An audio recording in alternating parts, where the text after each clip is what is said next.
good to be back. We've actually got some old friends of the show on the live over on TikTok. We do stream the show Monday, Wednesday, Friday on our podcasting platform, Spotify, on TikTok, over here on Substack, and on Instagram. So it's great to see you. It's good to see we have a nice little crowd over on Instagram today, and of course on Substack. And we do, of course, upload the show to Spotify and Apple Podcasts. So make sure you find us. Do click that follow button, leave a comment. Over on Spotify. It's really important. We always do like to start out the show with a little bit of trivia. So give me a second and I'll pull up the trivia from the show. Let's see.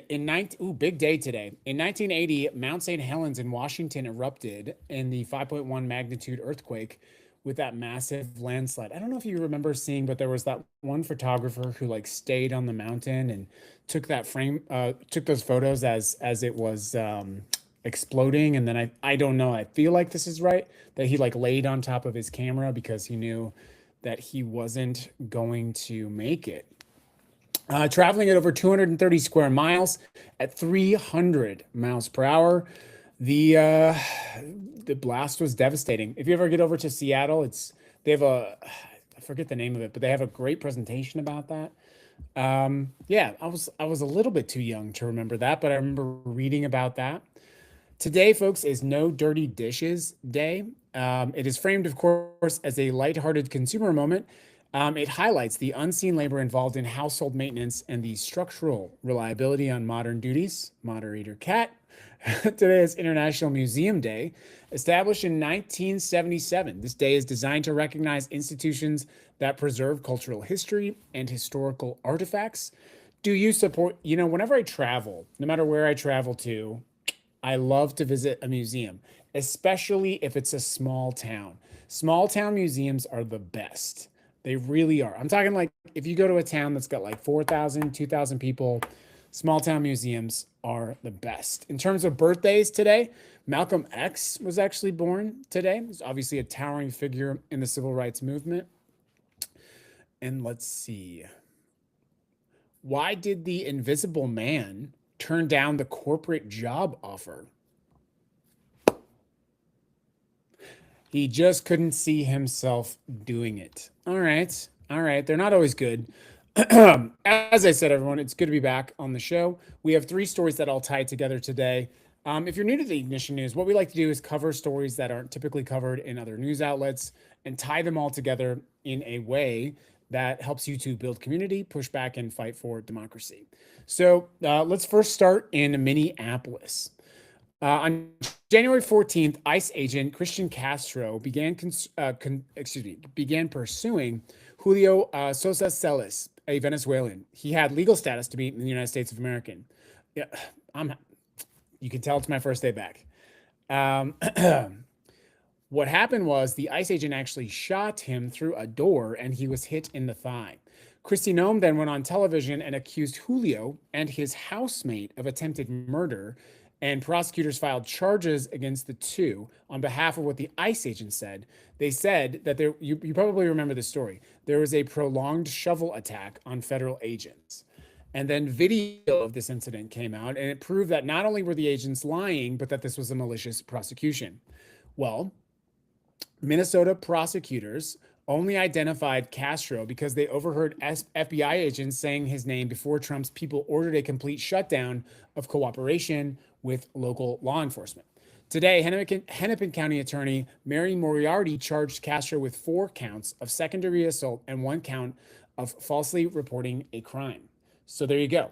For the first time in a long time, you have a state pushing back on an agent who overreacted and caused a dangerous situation, who lied about someone, who shot someone through a door, and then tried to say it was because he hit him with a shovel. Here's what Moriarty said. His federal badge does not make him immune from state charges for his criminal conduct in Minnesota. There is no such thing as absolute immunity for federal officers who commit crimes in this state or other. She mentioned pardons twice. She said, should it result in conviction, Mr. Castro will be ineligible for a presidential pardon. I think that's important. So here's a good example of a state looking at and surveying the situation and determining to press charges against a federal agent who literally shot someone in the leg. and being very clear that the president is not going to be able to pardon them. This is one of the first instances where we've seen local prosecutors actually stand up and push back. The next story, by the way, thanks for following along on the show. This is actually about Iran. So I know you all have been we've been talking about the Strait of Hormuz. Obviously, gas prices are up. We actually had a conversation the other day about oil and oil not being on the shelves in major stores. Well, Iran just made it official. They are formally announcing that they're going to start charging tolls. And they created a brand new government body to do this. Congratulations, America. You went to war with the country. They're now charging us to use the shipping lane, and they created a whole government agency inside of Iran to deal with it. Every agency needs a permit, or sorry, every ship needs a permit from that from that agency in order to pass through the Strait of Hormuz. They actually got an email. This is actually out in the information. This is out in the world right now. They have to they have to email Iran to get a pass to go through the Strait of Hormuz. Before February 28th, a fifth of the world's traded oil and natural gas moved through the Strait of Hormuz. Basically, it's been shut down ever since. And now the government of Iran started a literal inbox to charge tolls. So we created a situation where we attacked a country in which we're spending an estimated $1 billion per day. Transit has been frozen. Your gas is more expensive. It's getting harder to find things like oil, to get your car changed. I talked about this. Toyota announced to its dealers that they need to substitute oil at oil changes. And there is no end to this in sight, which is wild.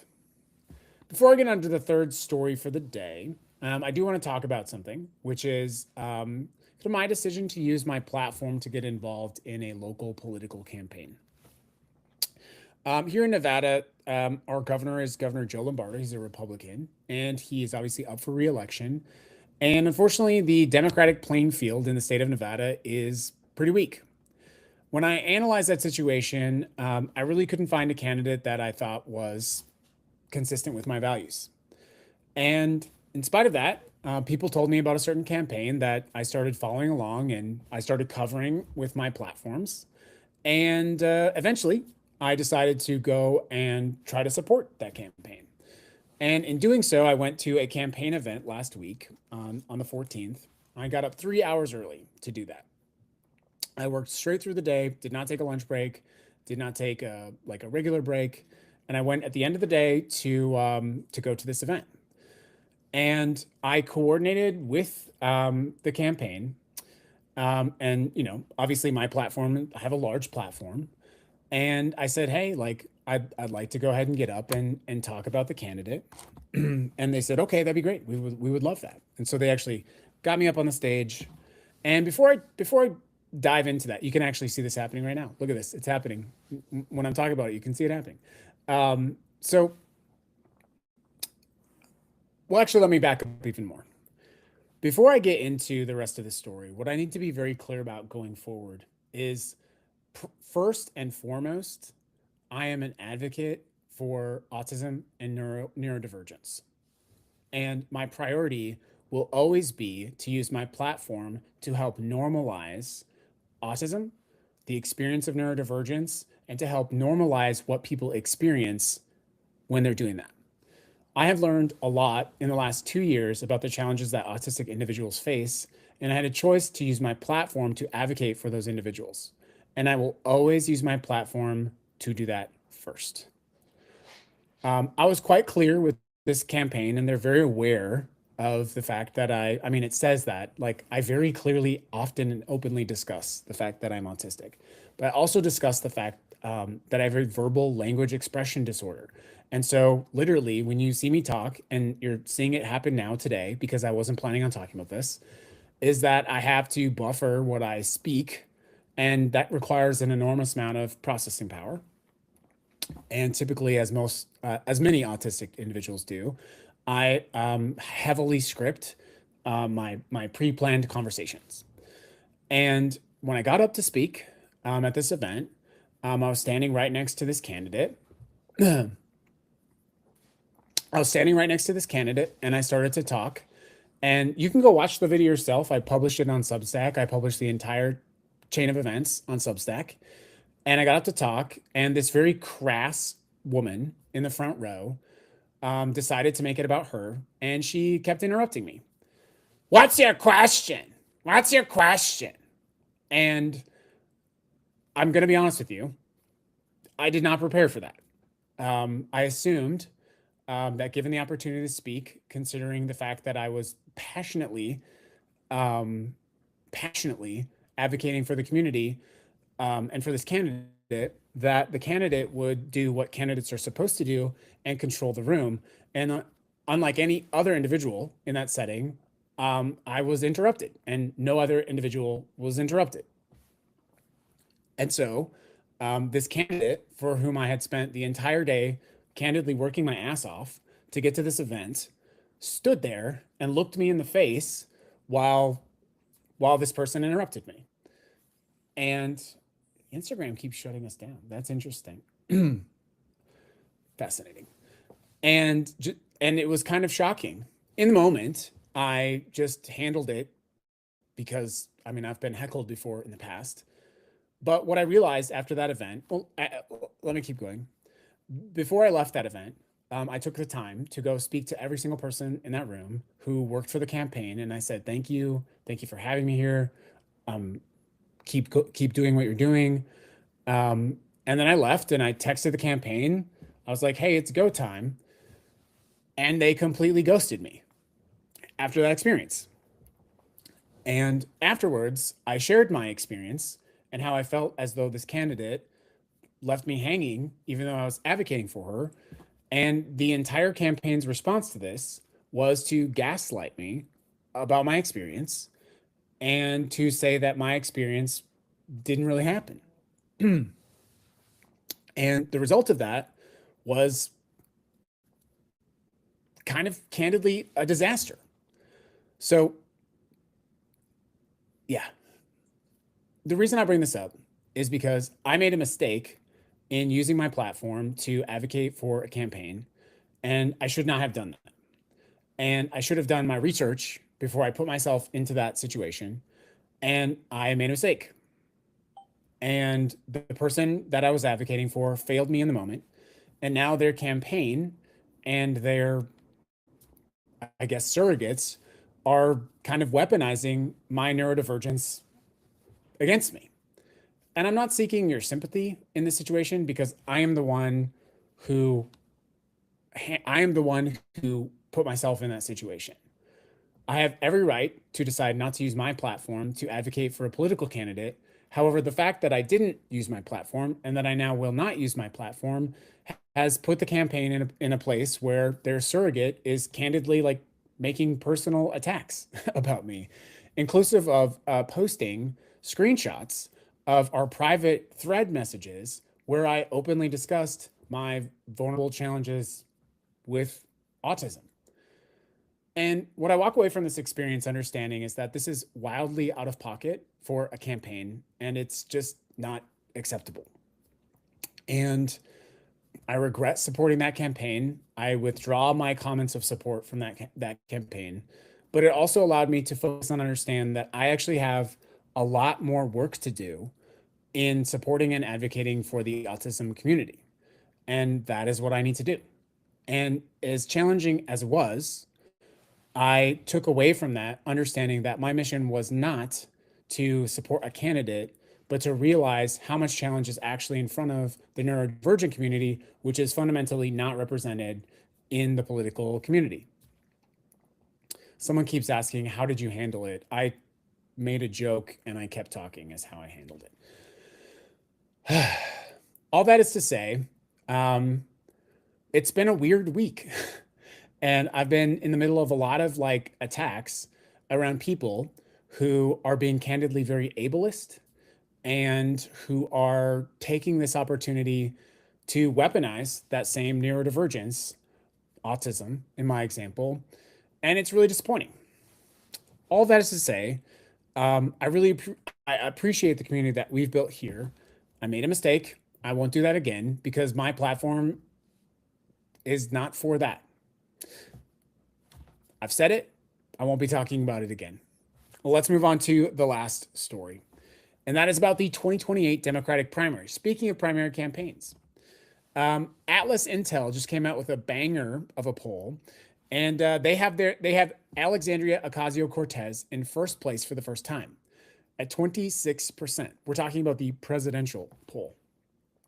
Pete Buttigieg is at 22.4, Gavin Newsom is at 21.2, and Kamala Harris is at 12.9.